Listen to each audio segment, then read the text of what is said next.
사도행전 7장 54절로 60절 말씀입니다. 사도행전 7장 54절로 60절 말씀입니다. 신약성경 198면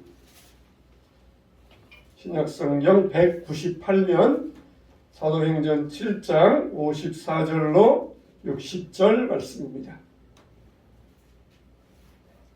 사도행전 7장 54절로 60절. 자, 우리 한 목소리로 다 같이 시작. 그들이 이 말을 듣고 마음에 찔려 그를 향하여 이를 갈거늘 스데반이 성령 충만하여 하늘을 우러러 주목하여 하나님의 영광과 및 예수께서 하나님 우편에 서신 것을 보고 말하되 보라 하늘이 열리고 인자가 하나님 우편에 서신 것을 보노라 한데 그들이 큰 소리를 지르며 귀를 막고 일제히 그에게 달려들어 성 밖으로 내치고 돌로 칠세 증인들이 옷을 벗어 사울이라 하는 청년의 발 앞에 두니라. 그들이 돌로 스데반을 치니 스데반이 부르짖어 이르되 주 예수여 내 영혼을 받으시옵소서 하고 무릎을 꿇고 크게 불러 이르되 주여 이 죄를 그들에게 돌리지 마옵소서 이 말을 하고 자니라. 아멘. 따라서 합시다. 이 죄를 그들에게 돌리지 마옵소서. 할렐루야. 하나님께서 죄를 우리에게 돌리지 않으시기를 주님의 이름으로 축복합니다. 어떤 고3 학생이 있었어요. 남자 학생이 있었어요. 이 학생이 엄마와 자기 형제 남매는 잘 교회 다니는데 아빠가 교회를 안 다녀요. 그러면 어떻겠습니까? 아빠를 전도해야 되잖아요. 그래서 어렸을 때에는 아빠가 무서워가지고 전도 못하다가 이제 고3이 되니까 이제 자기도 덩치도 크고 키도 크고 그러니까 자신감이 생겨서 전도했어요. 어느 날 아빠가 소파에 누워 계시는데 아빠한테 갔습니다. 아빠도 교회 나오시고 예수 믿어야 돼요. 난 안 믿는다. 난 쓸데없다. 그러시더래요. 아빠도 죄인이에요. 하나님께서 인간들을 만드시고 창조하시고 우리를 하나님의 자녀 삼아 주셨어요. 그리고 누구든지 예수님을 영접하면은 천국 갈 수 있어요. 아빠도 예수 믿으셔야 돼요. 내가 무슨 죄인이냐? 내가 살인을 했냐? 강도질을 했냐? 도둑질을 했냐? 나는 죄인이 아니다. 그러시길래 이 학생이 한참 생각하다가 아빠, 내가 초등학교 5학년 때 아빠가 술 사오라고 신부를 시켰는데 술을 안 사오니까 나를 뒤지게 때리셨잖아요. 내가 그때 얼마나 맞아서 아팠는데요. 또 어렸을 때 엄마랑 싸우다가 엄마한테 막 손을 들어서 손찌가 말려 있었잖아요. 그랬던 적 있잖아요. 기억나잖아요. 그게 다 죄예요. 어떻게 됐을까 이 학생이. 그날 아빠에게 뒤지게 맞았어요. 아빠에게 뒤지게 맞았습니다. 이 학생이 아마 이랬더라면 좋았을 것이에요. 아빠, 우리는 다 하나님의 자녀예요. 만일 내가 밖에 나가서 사람들에게 나는 아빠가 없어요. 아니, 너희 아빠 김아무개가 너희 아빠 아니냐? 그 사람은 내 아빠 아니에요. 그렇게 하고 돌아다닌다 그러면은 사람들이 나를 뭐라 그러겠어요? 잘 말하는 식으로 이놈의 후레 자식 그렇게 말할 거 아니에요? 또 혹은 저 미친놈, 저는 때려 죽일 놈, 저는 불효막심한 놈 그렇게 하면서 저를 욕할 거 아니겠습니까? 마찬가지예요. 하나님이 우리를 만드셨는데 하나님이 없다. 하나님을 모른다. 그러면은 하나님이 나의 아버지이신데 내가 아빠를 모른다고 부인하는 것처럼 그게 바로 죄인 거예요. 다른 게 죄가 아니라 나의 아버지 되시는 하나님을 모른다고 부인하는 게 죄입니다. 그러므로 우리는 모두가 죄인이니까 예수님의 피로 구원받아야 되고 그래야 천국 갈 수 있어요. 그랬더라면 아마 아빠가 공감했을 것이에요. 맞아.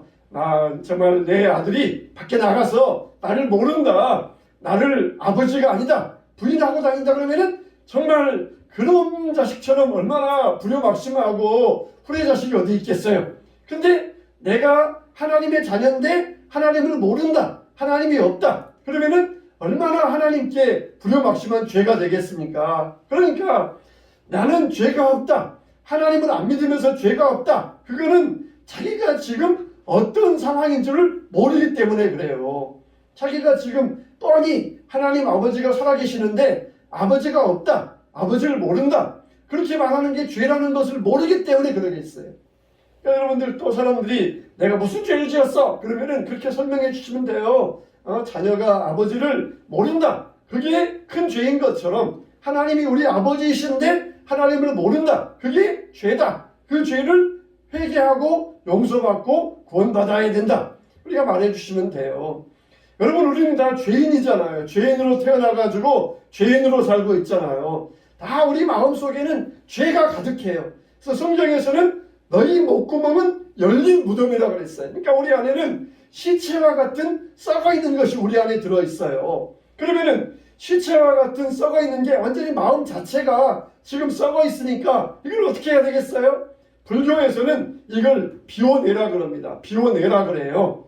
그런데 이게 무조건 비워낸다고 비워지겠습니까? 이 속에 이 방 안에 시체가 들어있는데 이거 비워낸다고 문 열고 환기만 시킨다고 냄새만 빠져가 나가게 되겠습니까? 다시 좀 지나면은 또 속에서 또 시체가 나와요. 시체 썩는 냄새가 나와요. 우리 몸이 우리 마음이 그렇게 썩어 있다는 것입니다. 우리는 우리 기독교에서는 채우라 그럽니다. 채우라 그래요. 그래서 우리 안에 시체와 같이 썩은 게 가득 있으면은 이것을 장례식장 가면은 국화꽃을 가져다가 장식을 하면서 그 냄새를 없애는 것처럼 우리에게는 그리스도를 아는 향기로 성령의 향기로 우리 속을 이걸 채워야 돼요. 그래서 이걸 밀어내야 되는 것이에요. 그런데 이게 우리 안에 시체가 들어있으니까 아예 없어지지 않아요. 그래서 우리가 성령 충만할 때 성령의 불이 있을 때에는 이게 밀려나갔다가 우리가 또 가라앉고 성령의 불이 희미해지면 또 이게 밀려 들어와요. 항상 우리의 마음터는 전쟁터입니다. 성령께서 악한 것들을 밀어내가지고 우리에게서 그리스도의 향기가 났다가 또 우리가 희미해지면은 악한 것들이 밀고 들어와가지고 성령이 희미해졌다가 나중에는 또 사망의 냄새를 풍기고 그러면서 항상 우리 마음속에는 전쟁터예요.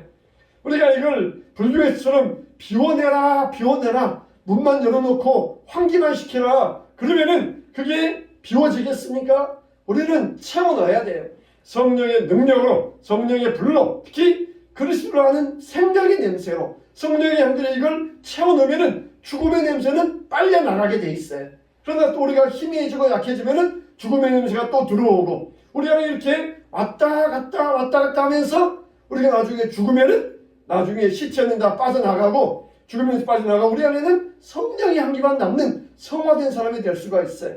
우리는 오늘 죽는다 그러면은 죽는 순간까지는 항상 우리 안에 썩은 것이 있어가지고 왔다 갔다 하면서 우리가 우리 안에 영적인 영적인 전쟁이 우리 안에서 벌어지고 있는 것이에요. 그래서 우리가 오늘도 성령으로 우리를 채워야 되고 성령의 불로 우리를 채워야 되고 성령의 불을 채울 때 비로소 죽음의 냄새는 빠져나가고 그리스도의 향기가 나타나게 될 줄로 믿습니다. 그래서 우리가 믿는 이 기독교는 어떤 종교예요? 비우는 종교가 아니라 채우는 종교예요. 채우면 자연히 나쁜 것들은 빠져나가게 돼 있어요. 나중에 우리가 좋은 것들이 약해지면 나쁜 것들이 들어오고 그래서 우리가 영적인 전쟁터를 해야 되는데 계속해서 우리가 숨을 쉬어야 되는 것처럼 우리 마음은 계속해서 이 호흡을 하는데 영적인 악으로 말미암아 호흡을 하고 있는 것이에요. 그래서 물론 우리들 또 기독교에서도 비우라 그렇게 가르치는 면도 있어요. 욕심을 비우고 나쁜 생각을 비우고 시기를 비우고 비워내야 돼요. 그걸 어디까지나 내 입으로 비워내는 것이 아니라 성령께서 나를 몰아주시면서 이렇게 할 때 비워지는 것이지 이걸 그냥 비운다고 비워지는 것이 아니에요. 채워넣어야 비워지는 것이에요. 병에다가 물이 들어있으면은 그 병에다가 공기를 집어넣으려면은 물을 비워내고 거기가 공기를 집어넣어야 돼요. 그런 것처럼 우리 안에는 심령은 빈 공간이 없어요. 반드시 성령님이 내 마음속에 주인으로 계시든지 아니면은 악령이 내 마음의 주인으로 있든지 둘 중에 하나예요. 중간지대는 없어요. 그래서 우리는 절대로 연옥을 안 믿어요. 연옥은 안 믿어요. 천국 아니면 지옥이지 연옥이라는 것 중간지대는 없어요. 성령도 안 계시고 악령도 없는 그런 중간지대는 없어요. 반드시 성령으로 채워지든지 아니면은 악령이 차 있든지 둘 중에 하나뿐이라는 것이에요. 우리가 성령으로 채워지지 않으면은 그 자리를 뭐가 차지해요? 악령이 차지하고 있어요. 성령으로 악령을 몰아낼 때만이 우리 안에서 성령의 역사가 일어나게 되는 것입니다. 그러면은 우리가 어떻게 해야 됩니까? 첫째는 우리는 따라서 합시다. 예수 그리스도로 채워야 한다. 예수 그리스도로 우리가 채워야 돼요. 채우면은 악령이 물러나요. 그냥 악령아 물러가라, 악령아 떠나가라, 악령아 물러가라 그러면서 악령을 억지로 쫓아내려고 그러면은 절대로 안 물러나요. 예수 그리스도, 악령보다 더 강하신 예수 그리스도가 딱 오시면은 악령은 걸어마 나살려라 그러면서 보이지 않게 그냥 눈썹을 일날리면서 쫓겨납니다. 근데 내 힘으로 물러가라, 떠나가라, 못 나가, 나가, 못 나가 그러면은 어떻습니까? 무당이 와가지고 구슬하면서 너 언제 들어갔어? 그러면은 귀신들과 대화하잖아요. 그러면서 나가, 빨리 나가 그러잖아요. 근데 나갑니까? 나가는 척만 해요. 이것들이 무당에게 나간 서로 짜고 치는 것처럼 나가는 척만 하면서 그냥 이 같은 편이니까 그렇게 신용만 하면서 그러다가 어떻습니까? 다시 들어와요. 다시 들어와요. 마치 집을 다 쓰레기를 비워놓고 깨끗이 청소했더니 악령이 나갔다가 물 없는 곳으로 도로 다니다가 자기가 나온 집을 가보자 그랬더니 그 집이 어떻게 됐어요? 깨끗하게 청소되었더라. 그래서 자기보다 더 악한 악한 악령들 7을 데려와가지고 그 사람 집에 그하니까 그 사람 형편이 전보다 더 악하게 되었더라 그런 거예요.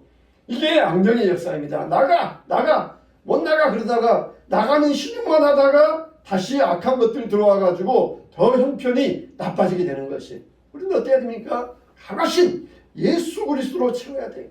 예수 안에 우리가 거하면은 악한 것들은 꼼짝을 못합니다. 쫓겨나는 신용을 한 게 아니라 아예 쫓겨나가지고 그 근처에는 얼씬도 못해요. 6월절 날 문지방과 문설주에 어린 양 피를 발랐더니 죽음의 사자가 그 집은 건드리지를 못했어요. 우리 안에 예수의 피가 있으면은 악령들은 예수의 피를 보고는 꼼짝을 못해요. 오금이 절려가지고 꼼짝을 못해요. 악령들은 우리 안에 절대로 얼씬을 못하는 것입니다. 그래서 우리는 어떻게 해야 돼요? 무조건 비워내라. 비워내라. 잡념도 비워내고 번뇌도 비워내고 세상의 모든 물질의 욕심도 다 비워내라. 비워낸 것 같지만은 그러나 더 악한 것들이 들어와요. 더 악한 것들이 들어와요. 불교에서 득도했다. 그런 사람들 비워내라 한 것 같지만은 속에는 실상 그 안에는 악령들이 딱 또아리를 들고 있습니다. 우리는 예수님께서 오시면은 성령께서 임재하시면은 다 비워줘요. 다 몰아내고 다 나가게 되어 있습니다. 이렇게 우리는 우리 안에 있는 더러운 것들을 우리 힘으로 비우는 것이 아니라 예수님으로 채워질 때, 성령으로 채워질 때에 우리는 우리의 싸움에서 승리하게 된다는 것입니다. 두 번째로는 어떻게 되느냐? 우리는 따라서 합시다. 예수가 따라서 합시다. 크게 한번요. 예수가 드러나야 한다. 할렐루야. 우리가 채워져 있으면 어떻게 되겠어요?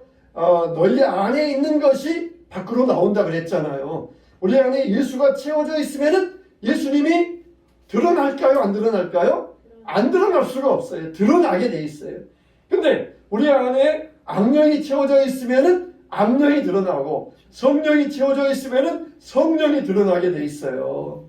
어떤 분이 이렇게 차를 운전하고 가는데 아주 시골길에 아주 그냥 차를 천천히 운전하고 가는데 저기 길가에 뭔가 그냥 꼬물꼬물한 게 있더라는 것이에요. 그래서 저게 뭔가 하고 내려봤더니 막 태어난 고양이 새끼, 빨간이 고양이 새끼가 그 길가에서 이 길고양이가 이 고양이를 낳고 그냥 버리고 가버린 거예요. 근데 이분이 너무 이게 마음이 안쓰러운데 그렇다고 이걸 버리고 갈 수도 없고 이걸 또 그냥 어떻게 땅에 묻어버릴 수도 없고 그래가지고는 얘를 데리고 집에 왔어요. 그래서 이 데리고 왔더니 막 부인이 이런 걸 왜 데려왔어요? 그러면서 막 그러다가 그래도 보니까 불쌍하잖아요. 그래가지고는 주사기 가져다가 우유 먹여주고 이 아이를 씻겨주고 그러면서 이렇게 하면서 정이 들기 시작했어요. 이름을 뭐라고 지었냐면은 주둥이라 지었어요. 주둥이라고. 예, 주사기로 먹여주니까 막 받아먹으니까 주둥이라 지었어요. 그래가지고 이 정이 들었는데 이 아이들도 밖에 나갔다가 들어오면은 전에는 엄마 아빠 그러더니 이제부터는 뭐라고 하냐면은 주둥아 주둥아 그러면서 밖에 나갔다가 들어오는 것이에요. 또 엄마 아빠도 나갔다 들어오면은 주둥아 주둥아 그러면서 이 고양이 이름을 부르면서 들어오는 것이에요. 그러니까 전에는 동물이 없었는데 동물이 들어오니까 어떻습니까? 시간이 바뀐 것이에요. 얘 때문에 어디 외출도 마음대로 못해요. 얘 때문에 또 이 집안에서 물건도 제대로 만지지 못하고 만지지 못하도록 정리해놓고 그걸 보면서 이분이 깨닫기를 야 정말 집에 고양이 한 마리만 들어도 이렇게 집안이 변화되는데 심지어 우리 심령 안에 예수님이 들어와 계신다. 그러면은 아무 일도 안 나타난다? 그건 정말 기적이라는 거예요. 그건 정말 있을 수 없는 일이라는 거예요. 집에 고양이 한 마리만 들어도 집이 완전히 변화되어 가지고 모든 삶의 라이프 스타일이 그에 따라서 변화되는데 예수님이 내 안에 계시는데 아무런 변화가 없다? 아무런 현상이 없다? 아무런 열매가 없다? 그건 정말 기적 중의 기적이라는 것이. 예수님이 내 안에 계시면은 어때야 돼요? 드러날 수밖에 없어요. 예수님이 내 안에 계신다는 사실이 나타날 수밖에 없어요. 오늘 우리가 읽은 말씀 보면은 누가 나옵니까? 스데반이 나와요.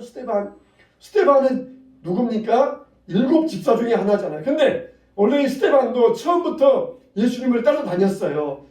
12 제자 중에 들어가지 못했지만 12 제자 중에 들어가지 못한 제자도 많이 있어요. 70인 제자들도 많이 있어요. 스데반도 그렇게 예수님을 처음부터 따라다니면서 그렇게 믿었던 사람이에요. 그러니까 처음부터 예수님을 보고 부활도 보고 죽음도 보고 부활도 보고 그런 증인이었어요. 근데 드디어 이제 오순절 성령 다락방에서 성령 받고 7 집사에 뽑혀가지고 나가서 복음을 전하다가 바리새인들에게 의하여서 돌에 맞아 죽게 되었어요. 근데 사람들이 그 얼굴 보니까 뭐와 같았더라? 천사의 얼굴 같았더라. 곧 지금 죽음을 앞두고 있어요. 그러면 얼굴이 막 사색이 되어가지고 부들부들 떨면서 그냥 목숨만 살려주세요 그래야 되는데 그 얼굴이 천사의 얼굴 같더라. 사람들이 손에 돌을 들고 와서 막 분노하면서 소리 지르면서 곧 들어치려 하는데 그때 스데반의 얼굴이 천사의 얼굴 같더라 그랬어요. 어땠습니까? 그 안에 누가 계셔요? 예수님이 계시니까 예수님이 드러났던 거예요. 드러날 수밖에 없었던 거예요. 스데반은 어떤 사람이었어요? 먼저 지혜가 있었다 그랬어요. 덕스러운 사람이었어요. 그리고 스데반은 칭찬받는 사람이었고 또 스데반은 용기 있는 사람이었습니다. 사람들이 예수를 전하지 말라. 그래도 용기 있게 예수님을 전했어요. 그리고 자기 안에 있는 신앙을 남들에게 알려주는 그런 전도자였습니다. 이렇게 성령 받은 사람으로서 예수님이 그 안에 채워지니까 예수님이 나타났던 거예요. 자연스럽게 나타났던 거예요. 우리가 자기 표정을 꾸밀 수 있습니까?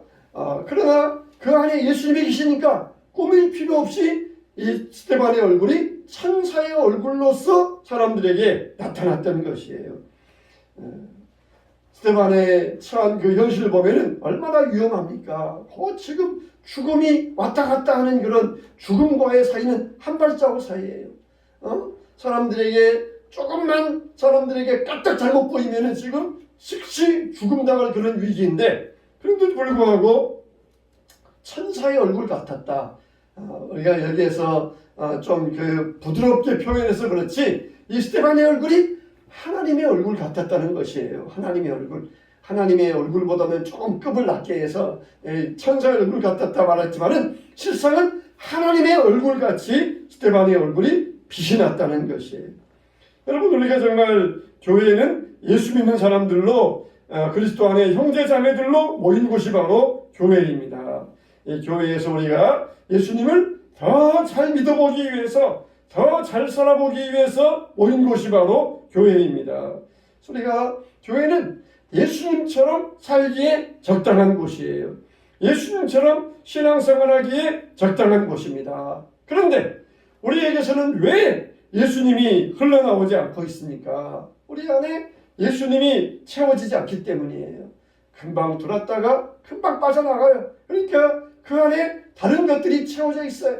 예수님으로 꾹꾹 눌러가지고 완전히 채워야 되는데 그냥 헐렁헐렁하게, 마치 옛날에 짐을 쌀 때, 짐을 포장할 때 그냥 꽉꽉 눌러야 되는데 헐렁헐렁하게 하니까 그 안에 다른 것이 들어가요.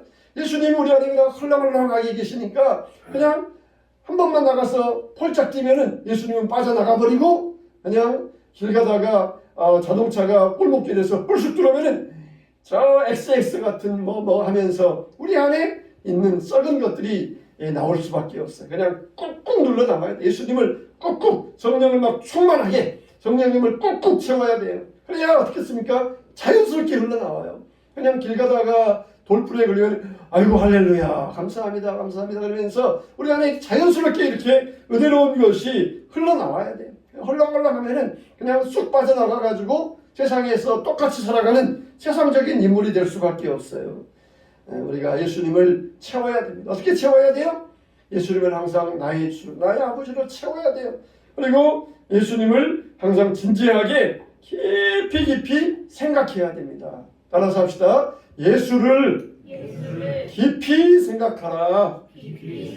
예수님을 깊이 생각하고 깊이 묵상해야 돼요. 예수님의 은혜, 예수님의 표정, 예수님의 모든 사역 말씀, 이걸 깊이 생각해야 돼요. 그래서 우리가 꾹꾹 눌러 담아야 우리가 평상시에 예수님이 우리 안에서 흘러나오게 돼 있어요.